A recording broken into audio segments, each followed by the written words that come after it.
tasfiyatul amal min syawaibi syirk, membersihkan amalan dari noda-noda kesyirikan, atau ikhlas bermakna tasfiyatul qalb bi salihin niyyah, ai membersihkan hati dengan niat yang baik. Maka seseorang ketika dia beramal dengan suatu amalan yang dia niatkan untuk ibadah kepada Allah, maka syarat yang pertama yaitu adalah dia senantiasa menghadirkan keikhlasan, menghadirkan tauhid kepada Allah Subhanahu wa taala, yang itu merupakan lawan daripada kesyirikan. Kemudian disebutkan juga oleh para ulama yang dimaksudkan dengan at-tuhur syatrul iman, ini juga termasuk di dalamnya at-tuhur, maknanya adalah al-wudu. Kenapa? Karena wudu ini juga merupakan syarat untuk salat. Dan terkadang di dalam Al-Qur'an as-salat ini disebutkan dengan kata al-iman. Jadi maknanya apa? Seseorang kalau misalkan dia tidak berwudu, tidak bersuci, maka tidak diterima salatnya. Kenapa? Karena yang namanya berwudu ataupun bersuci ini merupakan setengah daripada apa? Daripada as-salat. Ya, kemudian setelah itu dia lakukan ya penghalalan, begitu juga pengharaman yang ada di dalam salat. Yaitu apa? Ketika dia takbiratul ihram, maka haram dia untuk melakukan kecuali gerakan-gerakan yang disyariatkan di dalam salat. Diharamkan bagi dirinya untuk mengatakan sesuatu yang kecuali itu merupakan lafaz-lafaz di dalam salat. Penghalalannya ketika dia mengucapkan salam. Maka ketika dia mengucapkan salam, maka bolehlah dia untuk apa? Untuk melakukan gerakan-gerakan di luar salat ataupun mengatakan sesuatu yang bukan merupakan lafaz di dalam salat. Kemudian Rasulullah sallallahu alaihi wasallam menyebutkan walhamdulillahi tamla'ul mizan wa subhanallah walhamdulillahi tamla'ani aw tamla'u ma bainas sama'i wal ardh. Dan di dalam lafaz ini Nabi sallallahu alaihi wasallam menerangkan kepada kita begitu dahsyatnya tentang az-zikru ilallah, berzikir kepada Allah.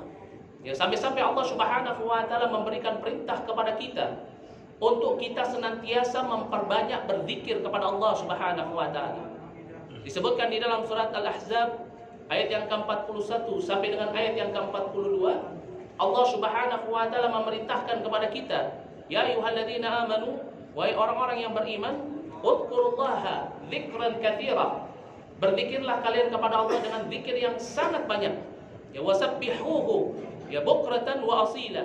Dan hendaknya kalian mensucikan Allah Subhanahu wa taala di pagi hari ataupun di siang hari. Dan ini menunjukkan betapa pentingnya az-zikru, mengingat Allah Subhanahu wa taala.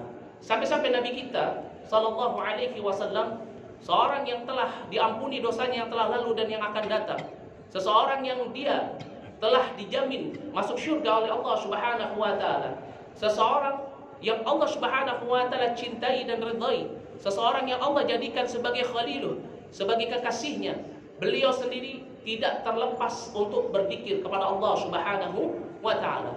Beliau selalu memanfaatkan setiap keadaan, setiap waktunya untuk berzikir kepada Allah Subhanahu wa taala. Dan ini sebagaimana yang dikabarkan oleh istri beliau Aisyah radhiyallahu anha di dalam satu hadis yang diriwayatkan oleh Imam Muslim, di mana beliau Aisyah radhiyallahu anha mengatakan kana Nabi sallallahu alaihi wasallam yadhkurullaha, beliau Nabi sallallahu alaihi wasallam dahulu senantiasa selalu berzikir kepada Allah ya ala kulli ahyanihi, pada setiap keadaan dan setiap waktu di setiap hidupnya beliau senantiasa berzikir kepada Allah Subhanahu wa taala. Maka dari itu hendaknya kita untuk senantiasa memperbanyak berzikir kepada Allah Subhanahu wa taala. Karena seseorang yang dia berzikir kepada Allah, maka hatinya akan hidup dan akan dihidupkan oleh Allah Subhanahu wa taala.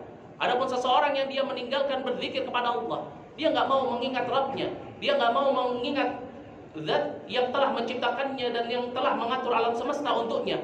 Dia tidak mau mengingat ya Zat yang telah memberikan kepada dirinya rizki, yang memberikan kepada dirinya manfaat, pertolongan dan menyelamatkan dirinya dari segala musibah.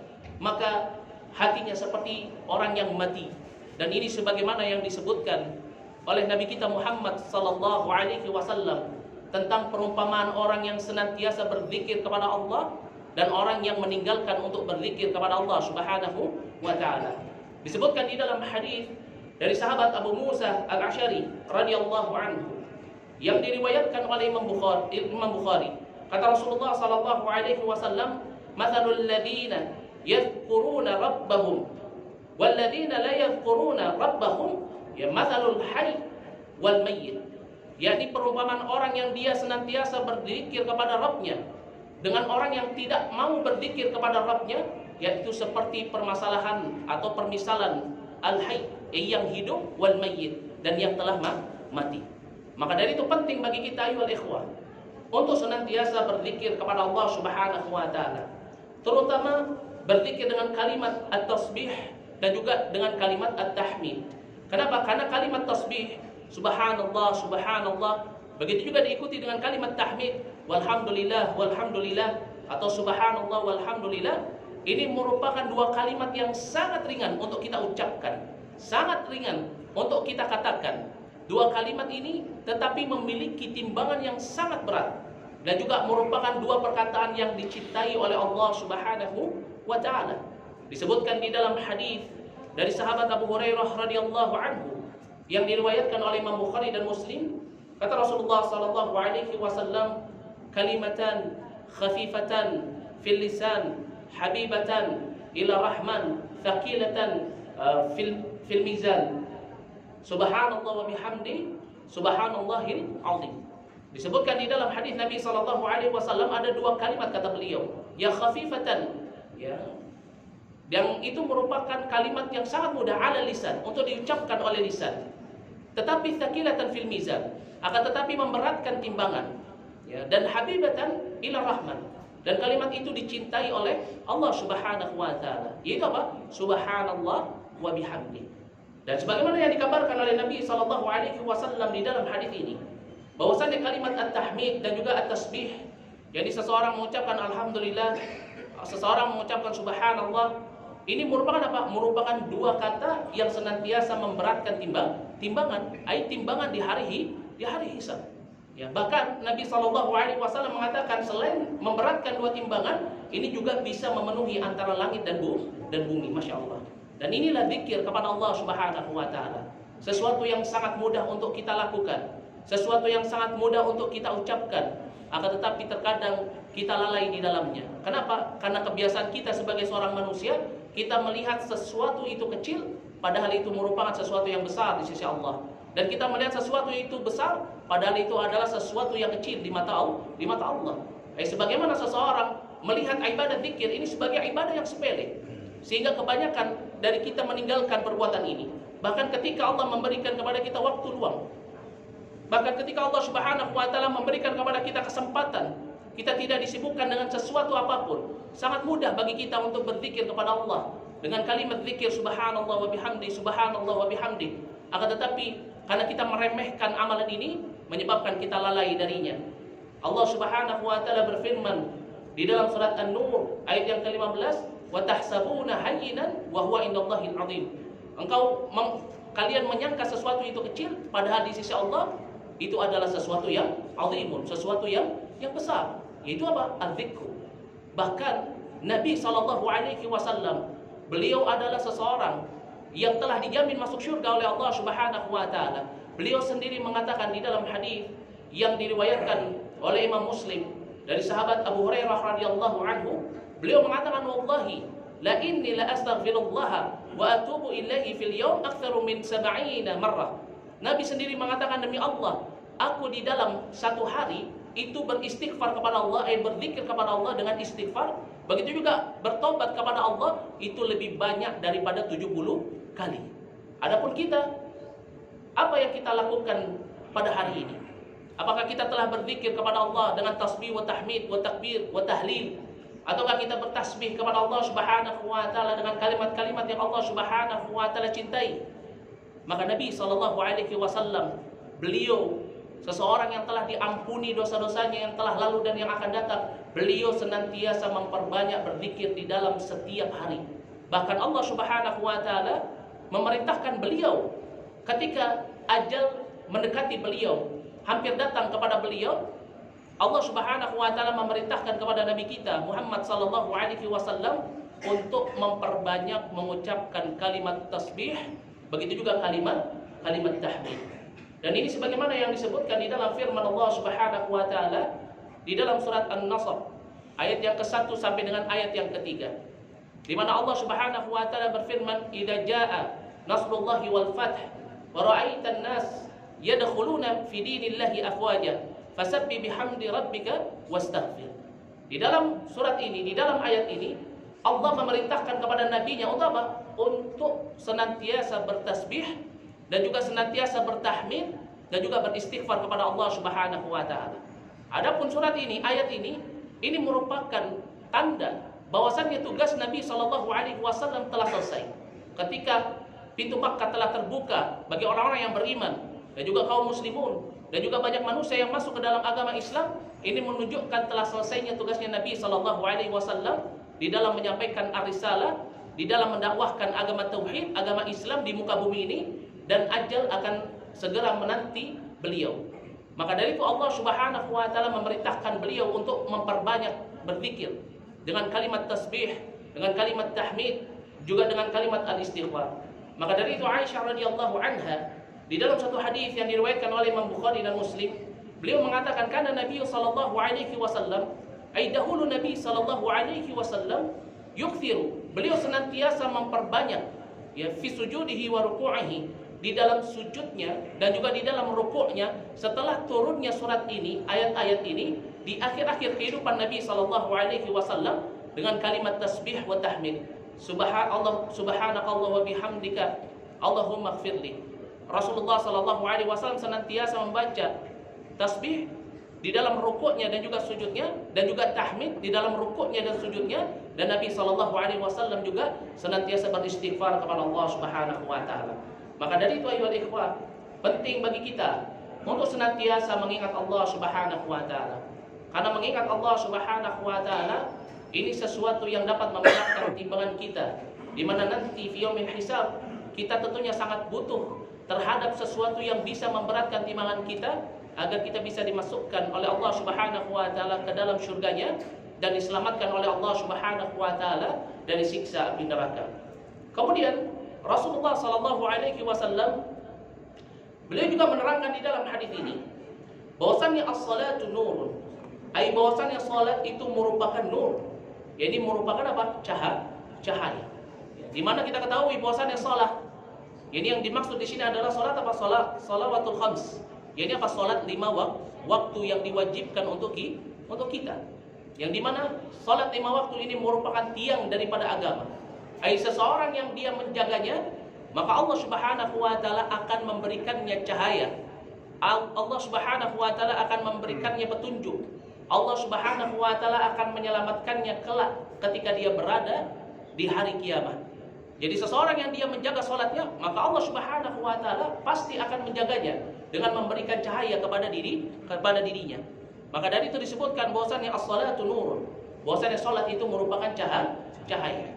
Ya, dan ini sebagaimana yang disebutkan di dalam hadis Nabi sallallahu alaihi wasallam dari sahabat Burairah radhiyallahu anhu yang diriwayatkan oleh Imam Tirmidzi, di mana Rasulullah sallallahu alaihi wasallam beliau mengatakan, man hafadha 'alaiha, barang siapa yang dia menjaga 'alaiha, salat 5 waktunya, maka ya, Allah Subhanahu wa taala ya, akan memberikan kepada dirinya ya, kanat lahu nuran wa burhanan wa najatan yaumal qiyamah. Kata Rasulullah sallallahu alaihi wasallam, Allah akan memberikan kepada dirinya nuran, cahaya, dan Allah akan memberikannya apa? Burhanan, petunjuk, dan juga najatan yaumal qiyamah, nanti di hari kiamat. Masya Allah ya. Maka dari itu menjaga salat ini merupakan perkara yang penting. Kenapa? Karena seseorang ketika dia menjaga salatnya, maka tentunya dia bisa menjaga agamanya. Dan salat ini merupakan amalan yang pertama kali nanti akan dihisab. Kalau misalkan salatnya seseorang baik, dia senantiasa menjaga salat 5 waktunya, maka apa? Maka dia akan senantiasa mendapatkan keselamatan dan juga keberuntungan. Dan ini sebagaimana yang dikabarkan oleh Nabi kita Muhammad sallallahu alaihi wasallam di dalam satu hadis dari sahabat Abu Hurairah radhiyallahu anhu yang diriwayatkan oleh Imam An-Nasa'i, begitu juga diriwayatkan oleh Imam Tirmidzi dan juga diriwayatkan oleh Imam Ahmad. Kata Rasulullah sallallahu alaihi wasallam, "Inna awwala ma yuhasabu bihi al-'abdu yaumal qiyamah min 'amalihi as-shalah." Sesungguhnya perkara yang paling pertama yang akan dihisab dari seorang hamba dari amalannya yaitu adalah as-shalah. Fa idza saluhat, kalau salatnya itu baik sempurna semuanya, ya maka apa? Faqad aflaha wa anjah. Maka sungguh dia telah beruntung dan dia telah selamat. Karena seseorang, kata Rasulullah sallallahu alaihi wasallam, idza fasadat, kalau salatnya itu berantakan, rusak, faqad khaba wa khasara, maka sungguh dia akan apa? Dia akan celaka dan dia akan merugi. Maka dari itu penting bagi kita untuk senantiasa menjaga salat-salat kita. Jadikanlah salat kita ini sebagai cahaya yang akan senantiasa menerangi jalan kita nanti fi yaumil hisab ataupun fi daril akhirah. Kemudian was-shadaqatu burhan. Kemudian Nabi sallallahu alaihi wasallam beliau mengatakan bahwasanya as-shadaqah burhan. Bahwasanya sedekah ini merupakan bukti daripada keimanan. Kenapa? Karena tentunya kita ketahui bahwasanya seorang yang beriman dia senantiasa memiliki sifat jawad. Seorang yang beriman pasti dia memiliki sifat apa? Sifat jawad, yaitu sifat dermawan. Sehingga ketika dia mengeluarkan hartanya fisabilillah, ketika dia mengeluarkan hartanya untuk menolong saudaranya sesama muslim, dia akan mengeluarkannya dengan mudah. Kenapa? Karena orang-orang beriman adalah orang-orang yang tidak memiliki sifat bakhil, lawan daripada jawad. Sifat bakhil wasyuh yang senantiasa menghalangi seseorang untuk bersedekah. Maka dari itu kata Rasulullah sallallahu alaihi wasallam, ya, di dalam hadis yang diriwayatkan oleh Imam Tirmidzi, bahwasanya apa? Khaslatan la tajtami'an. Ada dua hal yang tidak akan ada fil mukmin, pada diri seorang mukmin, yaitu dua hal, al-bukhlu wa su'ul khuluq, yaitu sifat pelit dan juga sifat apa? Dan juga sifat ya yang jelek atau sifat yang buruk. Kenapa? Karena ketika seorang dia memiliki sifat pelit, ini akan menghalangi dirinya untuk membuktikan keimanannya, yaitu apa? Dengan bersedekah. Karena sedekah ini merupakan satu hal yang sangat sulit. Karena biasanya manusia itu kalau diperintahkan untuk beribadah, dia mudah untuk menegakkan ibadah seperti salat ataupun siam. Karena apa? Karena dia tinggal melakukannya dengan anggota tubuhnya. Tetapi ketika dia diperintahkan untuk sedekah, ya ini apa? Dia mengeluarkan sesuatu yang dia cintai, yaitu apa? Hartanya. Sehingga ini apa? Sesuatu yang berat. Maka dari itu kata Nabi sallallahu alaihi wasallam, bahwasanya as-sedekah itu merupakan burhan, merupakan bukti daripada keimanan. Karena seseorang yang di dalam hatinya, di dalam dirinya, dia memelihara sifat asyuh, yakni merupakan sifat al-bukhlu yang sangat, sifat pelit yang sangat, maka tentunya ya ini tidak akan pernah ada di dalam hatinya keimanan. Rasulullah sallallahu alaihi wasallam di dalam satu hadis dari sahabat Abu Hurairah radhiyallahu anhu yang diriwayatkan oleh Imam Bukhari, kata Rasulullah sallallahu alaihi wasallam, ya, la yajtami'u al-iman wa syuh fi qalbi 'abdin abadan. yakni tidak akan pernah bersatu antara keimanan dan sifat syuh. Ini sifat apa? Sifat pelit yang sangat di dalam hati seorang mukmin selamanya. Jadi maknanya apa? Seorang mukmin itu nggak pernah punya sifat asyuh. Itu apa? Sifat pelit. Maka dari itu Allah Subhanahu wa taala berfirman di dalam surat At-Taghabun ayat yang ke-16, Allah Subhanahu wa taala mengabarkan kepada kita, "Wa man yuqa syuhha nafsi faulaika humul muflihun." Barang siapa yang Allah selamatkan dirinya dari sifat syuh yang ada pada dirinya, maka mereka itu adalah orang-orang yang beruntung. Kenapa? Karena ketika Allah Subhanahu wa taala menyelamatkan kita dari penyakit syuh, penyakit al-bukhlu, maka apa? Maka pada saat itu iman ada di dalam diri kita. Karena apa? Karena keimanan dan syuh tidak akan pernah bersatu selamanya, kata Rasulullah, di dalam hati seorang mukmin. Maka dari itu sedekah ini merupakan perkara yang sangat penting.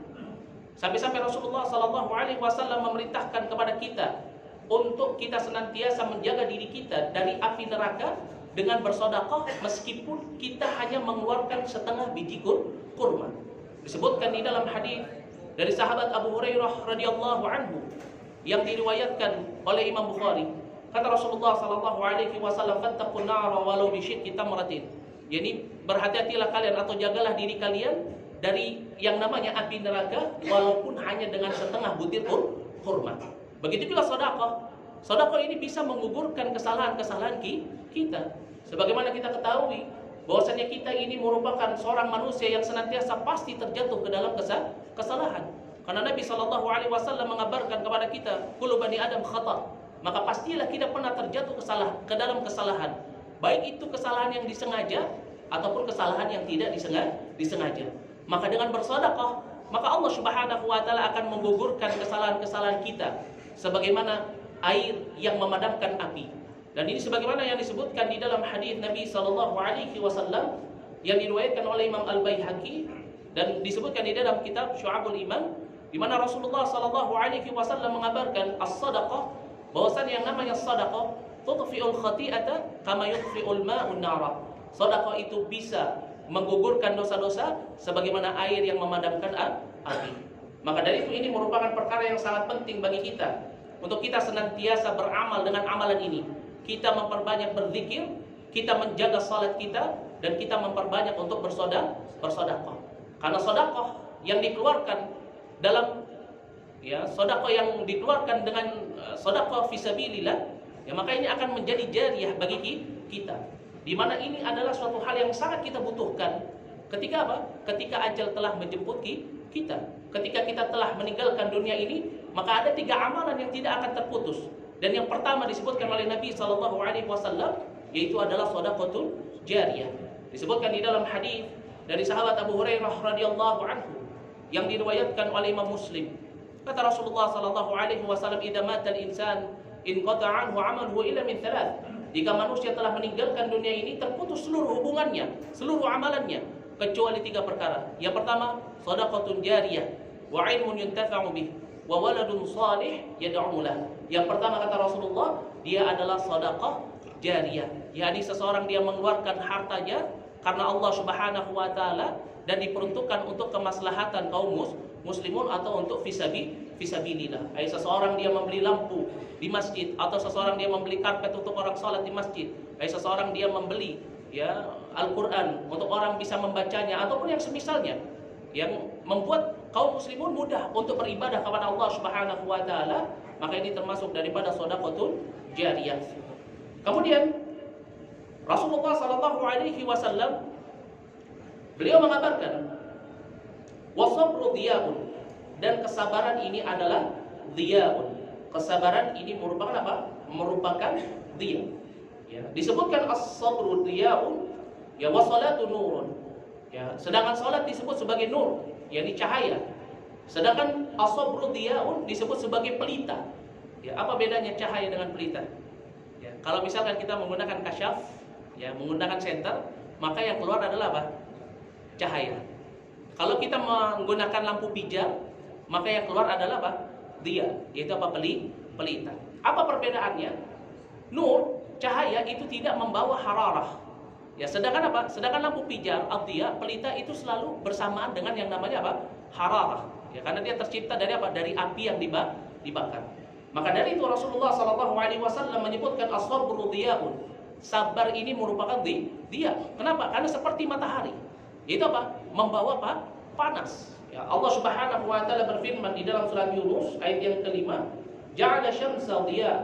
Ini ja'ala syamsa diya'an. Allah menjadikan matahari itu apa? Diya'an. Ini mengeluarkan cahaya, mengeluarkan sinar, tetapi dari apa? Dari hararah. Yang di dalamnya mengandung hararah itu panas. Sebagaimana sabar. Jadi sabar itu tidak akan muncul kecuali sebelumnya ada sesuatu yang panas.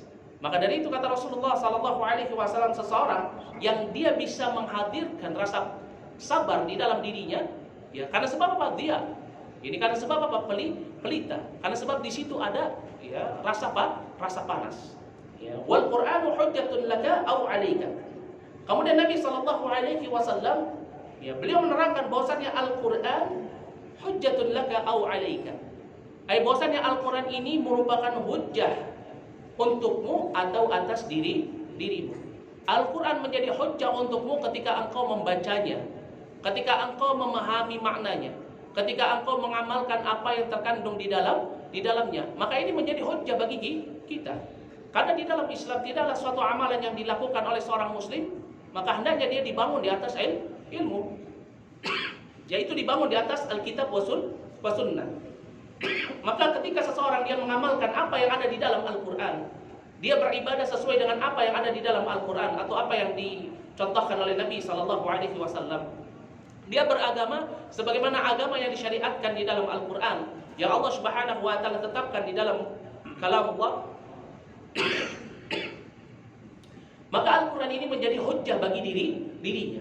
Ketika dia mengamalkannya, kemudian ditanya, kenapa engkau mengamalkan ini? Karena Al-Quran mengatakan begini dan begitu.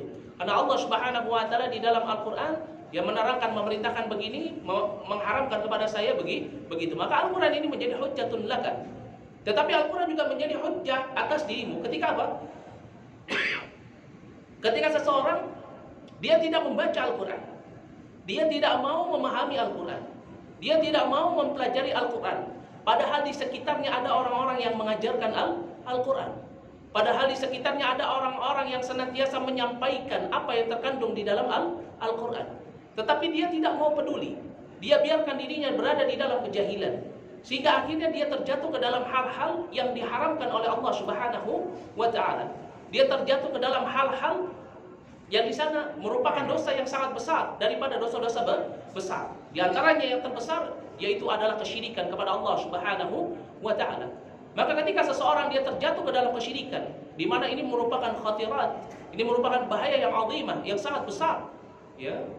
Kemudian dalam keadaan di dalam rumahnya dia memiliki Al-Quran, dalam keadaan di handphonenya dia ada Al-Quran, dalam keadaan ada orang-orang di sekitarnya yang mengajarkan Al-Quran, dalam keadaan ada orang-orang yang menerangkan kepada dirinya tentang hukum-hukum atau perkara-perkara yang Allah Subhanahu wa Ta'ala kabarkan, sebutkan di dalam Al-Quran, tentang bahayanya kesyirikan, tentang haramnya kesyirikan, tentang haramnya riba, tentang haramnya mencuri, tentang haramnya meminum khamar.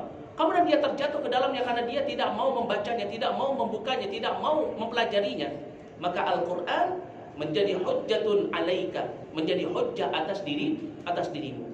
Maka dari itu penting bagi kita ayuhal ikhwah, sebagai seorang muslim, ketika kita melakukan syahadat asyhadu an la ilaha illallah wa asyhadu anna muhammadar rasulullah, maka kita memiliki muqtada, kita memiliki konsekuensi, yaitu apa? Kita harus mempelajari Alkitab wa sunnah.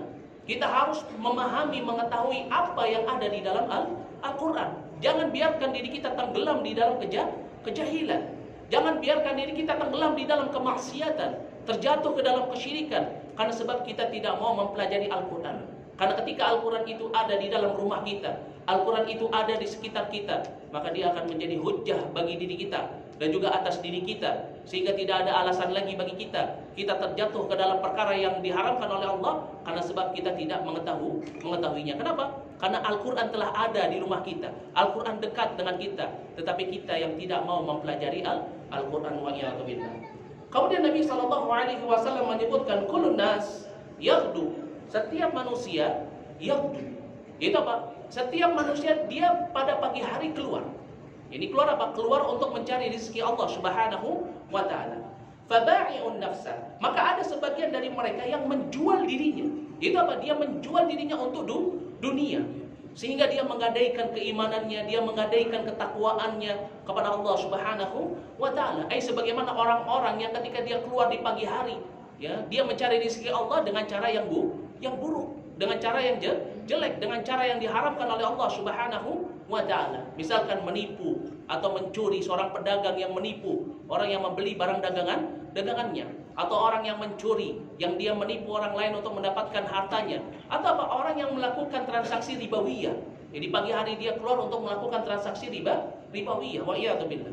Maka ada orang-orang yang menjual dirinya untuk dunia, sehingga apa? Sehingga dia menggadaikan akhiratnya, dia menggadaikan keimanannya, dia menggadaikan ketakwaannya. Kata Nabi SAW, faba'i'un nafsa. Tetapi ada juga yang famu'tiquha au mubiquha. Maka ada juga orang yang membebaskan dirinya. Itu apa? Membebaskan dirinya dari belenggu dunia. Dia menjadikan dunianya itu untuk akhiratnya. Tidaklah dia keluar dari rumahnya untuk mencari rezeki Allah, melainkan dia niatkan untuk mendapatkan keridhaan Allah. Begitu juga ketika dia mencarinya, maka dia mencarinya untuk dalam keridhaan dan kecintaan Allah. Dia selalu menjaga dirinya untuk tidak melanggar batasan-batasan yang Allah Subhanahu wa Ta'ala tetapkan kepada dirinya.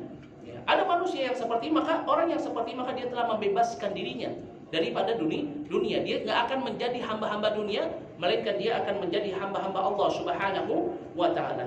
Dan ini sebagaimana yang disebutkan di dalam surat At-Taubah ayat yang ke-111, di mana Allah Subhanahu wa Ta'ala berfirman, innallaha ishtara ya minal mu'minina anfusahum. Sesungguhnya Allah Subhanahu wa Ta'ala membeli dari orang-orang yang beriman jiwa-jiwa mereka. Maknanya apa? Hidup kita ini pada hakikatnya adalah jual beli. Bisa jadi ketika kita keluar rumah kita menjual diri kita untuk dunia atau kita menjual diri kita untuk Allah Subhanahu wa taala. Maka Allah Subhanahu wa taala berfirman, ya, innallaha ishtara minal mu'minina anfusahum wa amwalahum. Allah membeli kepada orang-orang beriman jiwa-jiwa mereka dan harta-harta mereka bi anna lahum al-jannah. Yani dan Allah Subhanahu wa taala akan memberikan kepada mereka syurga. Barang siapa yang dia menjual dirinya untuk Allah Subhanahu wa taala, dia menjual hartanya untuk Allah Subhanahu wa taala, dia gunakan hartanya untuk fisabilillah, dia gunakan jiwanya, raganya dan juga hartanya hanya untuk di dalam ketaatan, di dalam ketakwaan, di dalam hal-hal yang dicintai oleh Allah Subhanahu wa taala, maka Allah akan memberikannya syurga sebagai ganti dari apa yang dia jual kepada Allah Subhanahu wa taala. Maka hadis ini menerangkan kepada kita betapa pentingnya kita untuk senantiasa menjadi hamba-hamba Allah Subhanahu wa taala, untuk senantiasa menjadi hamba-hamba akhirat. Jangan sampai dunia ini memperbudak kita sehingga kita menggadaikan keimanan dan ketakwaan kita kepada Allah Subhanahu wa taala. Karena inilah perkara yang paling ditakutkan oleh Nabi sallallahu alaihi wasallam. Disebutkan di dalam hadis dari sahabat Abu Sa'id Al-Khudri radhiyallahu anhu yang diriwayatkan oleh Imam Bukhari dan Muslim. Kata Rasulullah sallallahu alaihi wasallam, "Inna mimma akhafu 'alaikum min ba'di."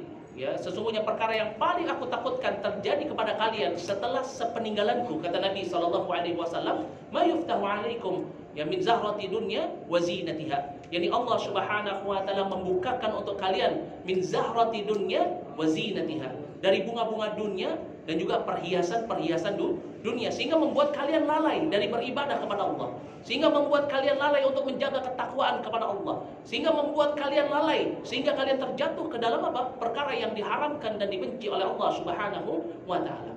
Ingatlah ayuhal ikhwah, hidup kita ini merupakan ujian daripada keimanan. Sedangkan dunia ini dijadikan oleh Allah Subhanahu wa taala sebagai tempat yang terlaknat. Maka jangan biarkan diri kita menjadi terlaknat karena sebab dunia.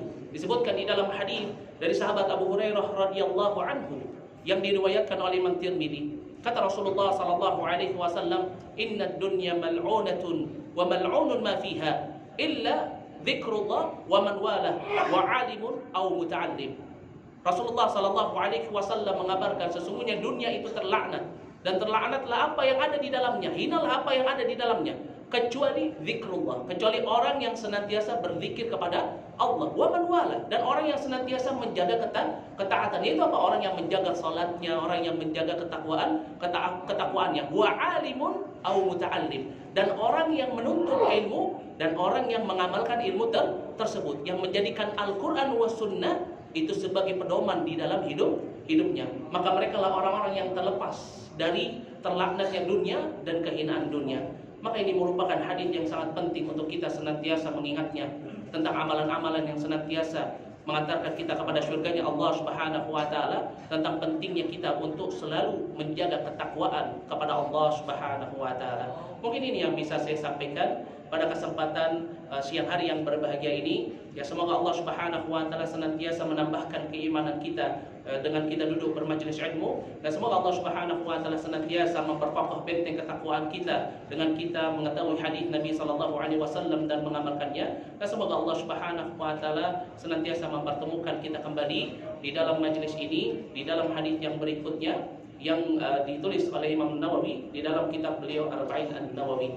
Dan kurang lebihnya saya mohon maaf jika ada kesalahan kata, itu datangnya dari saya, dan jika benar itu datangnya dari Allah Subhanahu wa taala. Wa anna astaghfirullah wa atubu ilaih wal 'afwu minkum. Naktafi lahuna subhanallahi bihamdik asyhadu an la ilaha illa anta astaghfiruka wa atubu ilaih. Assalamualaikum warahmatullahi wabarakatuh. Ada pertanyaan? Ada yang mau bertanya? Tidak ada? Baik, kalau tidak ada kita cukupkan sampai di sini. Assalamualaikum warahmatullahi wabarakatuh.